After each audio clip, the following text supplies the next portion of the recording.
I owned an Airbnb house for several years. I stopped due to the stress of keeping up with it as well as maintaining my actual job. The benefits of using Airbnb instead of renting the place out like you normally would is that you would have the chance to make a lot more money if your house gets booked a lot. Being in a relatively high traffic area for vacations, Airbnb was a great option for us.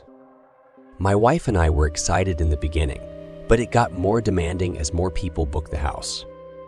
We needed to keep everything on schedule and hire cleaning services after the first customers left and before the next ones came, as well as be sure to respond to their messages and emails in a timely manner. But things were going well for a couple years. Before, we had what we thought was a young couple staying at the house, just like every other time. When they arrived, I texted them the unlock code for the door. I almost never actually see the customers. After they let me know that they were inside and everything was good, I sat back and relaxed for the rest of my day off. I should also mention that I almost never even talk to the customers more than just a couple texts. Usually, they text me when they get there and when they leave, and sometimes an occasional question about the house, but that's usually it. But as 0 o'clock came around and I was just about to get ready for bed, I got a text from the young man staying at the house. It was short, saying he was going to call me in a minute, and then a minute later he called. I already had a bad feeling when I saw the text, but what he said still surprised me. He said that the water wasn't working in the house. Of course, I apologized, though I didn't understand how that could be possible. But living in a house without water is unacceptable, so I knew I had to get it fixed immediately. I asked if I could come check it out really quick so that I could have someone come in the morning to fix it. He agreed, being very polite about the whole thing, and I drove over there. A few minutes later, pulling into the driveway, I noticed 2 cars. At the time, this wasn't necessarily a red flag, but more just an odd thing I noticed because they were apparently a young couple on vacation for a single night. So I didn't understand why they would rent 2 separate cars. I thought someone must be visiting them, which actually isn't allowed, but I didn't mind so much. I walked up to the front door and knocked before entering the code and walking inside. It was very quiet. I expected them to be waiting for me, but they weren't anywhere that I could see. I probably should have looked around for them first, but I was tired and just wanted to get this over with. The first thing I wanted to check was the main water valve to make sure there wasn't a leak or a flood. So I went down to the basement and over to the valve. Everything seemed normal. No water anywhere or signs of damage. I was confused, but then I fiddled with the valve and immediately heard water start rushing again. I turned it more, realizing it had been completely shut off manually. I stayed in the basement for another minute, trying to understand why this was done before I started to get a really uncomfortable feeling, especially since I didn't even see the people when I walked inside. I just couldn't see how it could have been anyone other than them who turned off the water, which meant they were trying to get me to come over on purpose, or maybe give them a discount on their stay for the inconvenience. I decided I was going to leave and get in my car, then try calling them back just to be safe. I got up and started walking towards the stairs until I heard the basement door open, followed by multiple sets of footsteps walking down. When they got to the bottom, 3 men stood there. "Is it fixed?" one of them said, sounding like the same man I talked to on the phone, though all of these men were much older than the young man that I thought was staying at the house. I told him it should be working now, and that the valve must have just tightened on its own. I was trying not to point any blame since the whole thing was making me so uncomfortable. I just wanted to get out of that basement and away from these guys. They all just kind of stood there looking at me, not saying anything after that.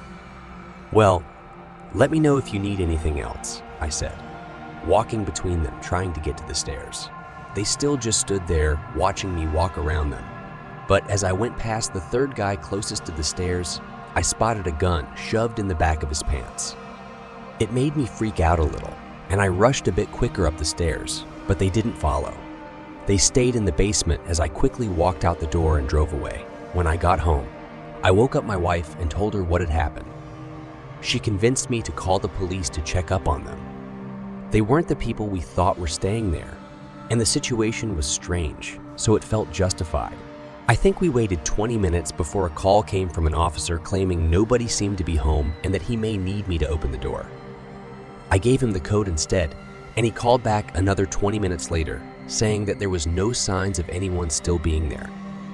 The next day, we found out the card the man paid with was stolen, and after looking around the house, they had stolen some expensive decorations and appliances as well. I guess there never actually was a young couple either. The one thing that was left unexplained was their whole plan, with the water not working. I think they either wanted me to not charge them for their stay, so that hopefully they could use the stolen card for longer, or they were planning on robbing me at gunpoint. But then, that makes me question why they didn't 3 dangerous unidentified men blocking my exit in the basement after leading me into a trap, and they just let me go. It doesn't make sense to me, but after that, I never went to the house while customers were home, and a few months later, we stopped using Airbnb and just put the house up for rent.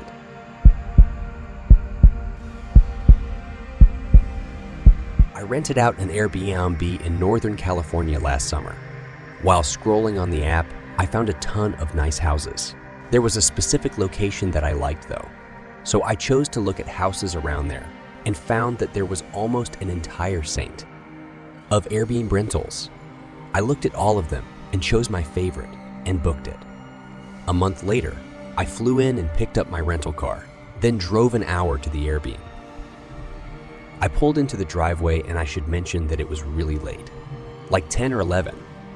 All I wanted to do was get my stuff inside and crash on the bed. But as soon as I opened my car door, a middle-aged lady from the house next door started waving at me.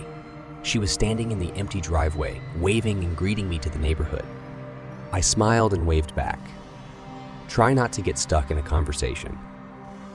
I kept my back to her while I unloaded my suitcase and duffel bag, then walked up the driveway to the door. I could see her in the corner of my eye, still standing there, watching me as I walked up and entered the Airbnb. I locked the door behind me and shook my head in confusion and exhaustion, then carried everything to the bedroom. The house was nice and seemed to be in order, but I didn't bother with really checking it out. Because I was in a hurry to shower and get in bed. I turned the shower on and washed off. But while I was in there, I heard the doorbell ring. I ignored it, which I would have done even if I wasn't showering. It only rang one time, so I assumed they left, and I didn't even check.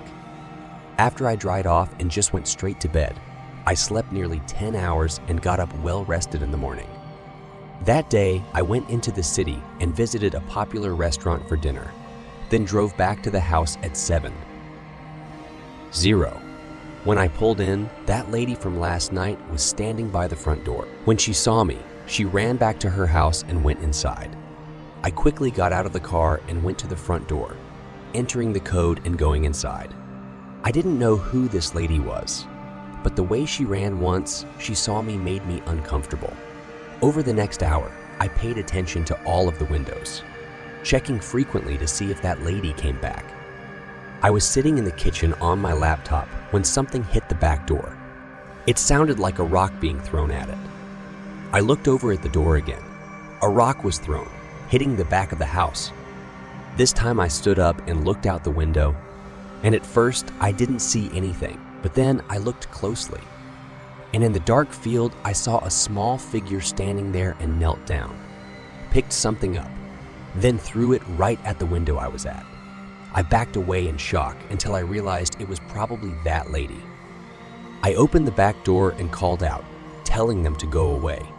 I could barely see their figure in the dark. They weren't moving though. I threatened to call the police and they still didn't move. A creepy feeling rushed through me, and I slid the door shut. I wasn't sure if I actually wanted to call the police. I mean, if it was just some crazy lady. Then I didn't really feel threatened. I decided to wait and see if she does anything else. And after a while, it seemed like she'd given up. 2 hours later, I went to bed by then. I wasn't even thinking about the lady anymore. I woke up in the middle of the night though hearing something. I didn't know what I heard because it was quick and quiet, and I wasn't fully awake yet, but I knew I heard something. Only a few seconds later, the faint sound of footsteps started coming down the hallway outside my room. My eyes widened and my brain went straight into fight mode. I jumped out of bed and swung the door open. Standing just a few feet away from me was that lady barefoot in my hallway. She quickly ran back and left the house. I followed her out the front door and watched her go back inside her house. Then I locked my front door and called the police. When they came and knocked on the lady's door to confront her, she didn't answer. This is when we found out that her house was actually an Airbnb as well, owned by the same person that rented me my Airbnb. No one had that house booked though, so the lady somehow knew the code and was staying in there for several days. We couldn't find any reason for her to be after me, or any signs of who she was or where she went. I left that night and flew back home. I didn't know what she was going to do if I hadn't woken up, but with her still out there, I didn't want to stay to find out.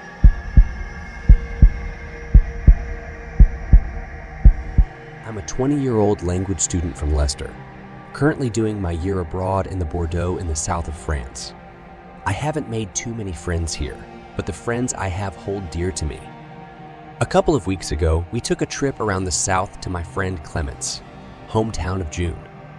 There are lots of beautiful little villages scattered around this part of the countryside, which are very peaceful, calm, and the people are very pleasant. This area is not an area that tourists typically visit, so the locals are often been used to find a foreign person. In this part of the country outside of June, there's a slightly larger village called Eugene-Leben.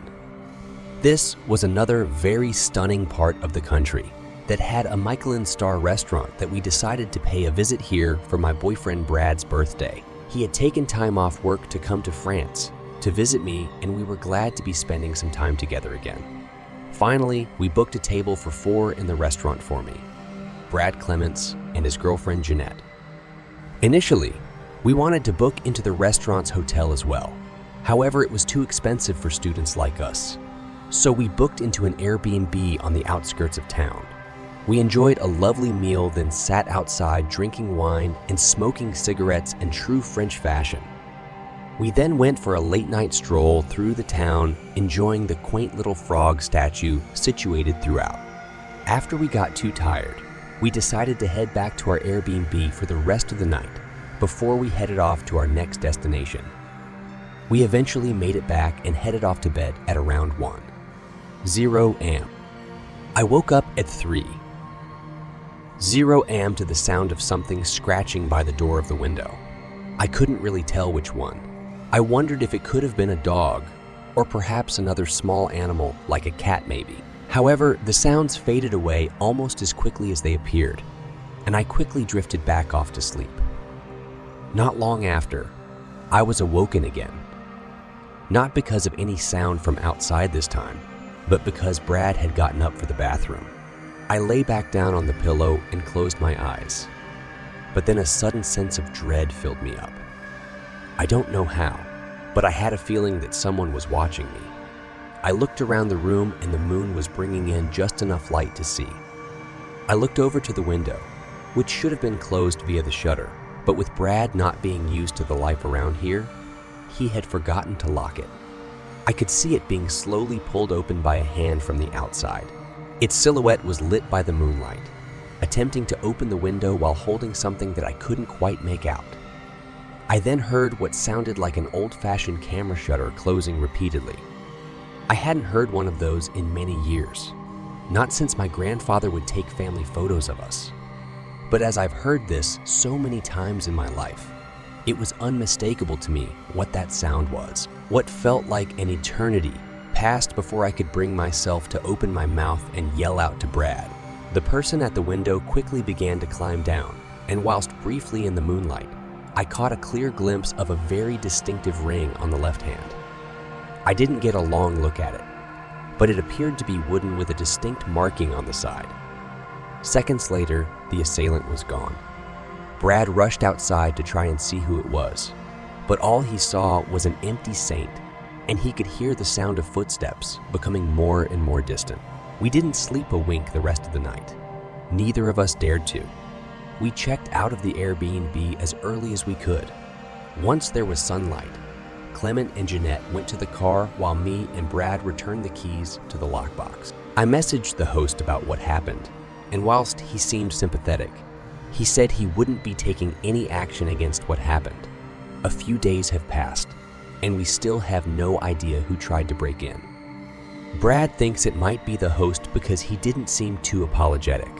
However, Clement says that's just because he's a rich snob who doesn't care about foreigners.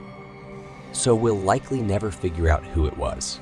The creepiest thing for me is that some perv has a photo of me lying nude in bed, and I have absolutely no idea who has it, and whether or not it might end up online somewhere.